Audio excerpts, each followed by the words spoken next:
Currently in my master bedroom closet, we have no good organization for all of the shoes that my wife and myself have.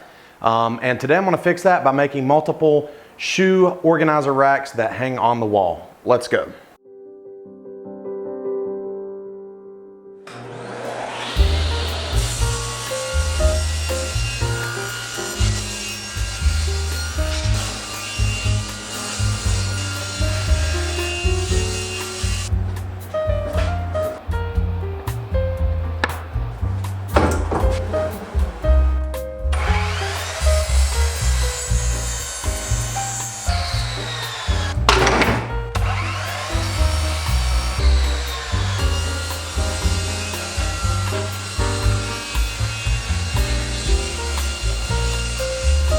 All right, I now have all of my pieces cut for the shoe rack. Basically, it's just a back piece, two side pieces, a bottom piece, and a front piece. The side pieces are the obviously same height as the back piece, but instead of them just being a square edge like this, I wanted to add a little angle on there, just a little bit more aesthetically pleasing in my opinion. So here's what I did. The sides are 3 inches wide. I just went over 1.5 inches and I went up 4.5 inches. So the front piece will go here, back piece here, and the bottom piece. But instead of measuring 1.5 inches and 4 inches and making this line and cutting each one individually, I cut this one on my table saw joiner sled, and I've made a mark to where I know exactly where to fit this piece in, which will help me crank these things out since there's 10 of them. I'm making a total of 5 shelves, so there's a total of 10 side pieces that I need to do. This process will make that a lot quicker.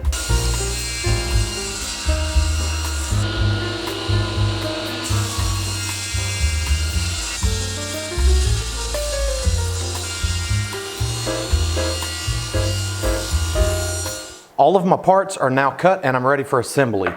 I was really contemplating what is the best joinery method for doing this. It is all plywood. There's multiple ways you can joint plywood.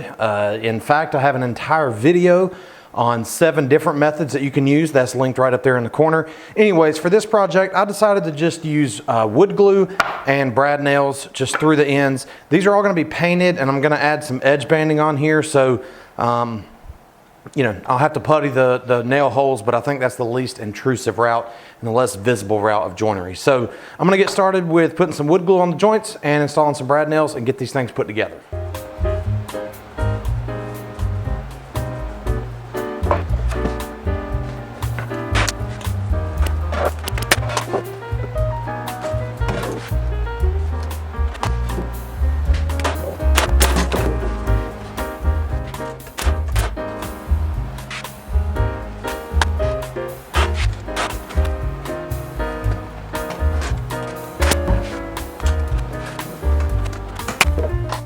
All right, the racks are assembled, the glue has dried. What I'm gonna do now is make some edge banding out of solid wood. I'm gonna use poplar because it paints really well and I have a bunch of it. So I'm gonna mill it down to 3/4 of an inch thick. This plywood is actually a little bit less than 3/4 of an inch thick, but by milling the edge banding to 3/4 of an inch thick, it will allow a little bit of an overhang, and I'll take care of that when I sand this. So I'm gonna mill up some poplar and install this just with wood glue and pin nails because I don't like seeing the exposed edge grain of the plywood. So let's get started with that and rock and roll.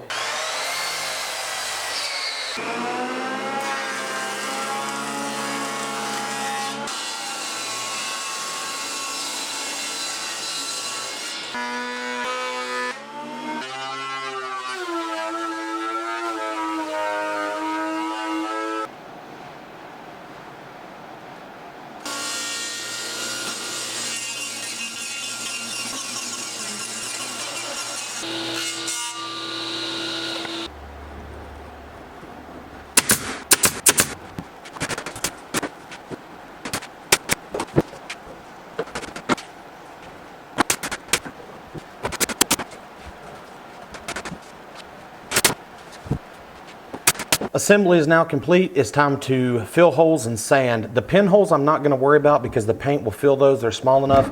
The 18 gauge brad nails on the side I'm going to fill. So I'm going to put some quick drying filler in there, start sanding everything down.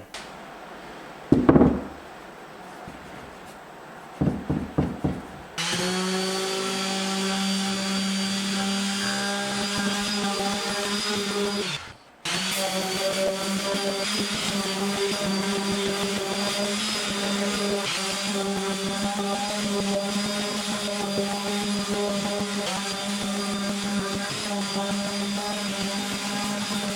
now going to put a coat of primer on everything and then start painting.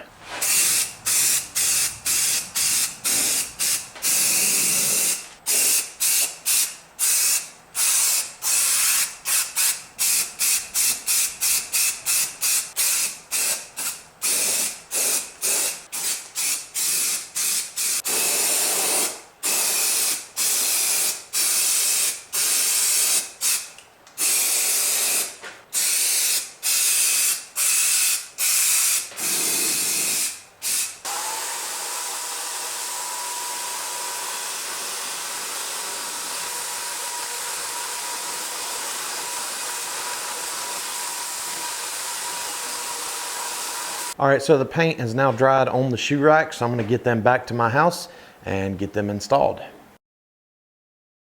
Okay, so I was able to get the shoe racks mounted to the wall, and there was only one stud in the location, so I just put 2 screws right in the middle because I didn't have enough stud span or enough span to have 2 studs. 2 screws on 1 stud right in the middle was perfectly enough to hold up the weight of a couple of shoes.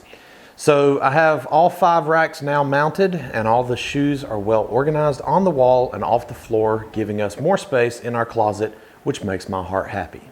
Hope you enjoyed that video. You can find plans for this project down in the link below. Follow me on Instagram at Rocky River Woodworks. Take care.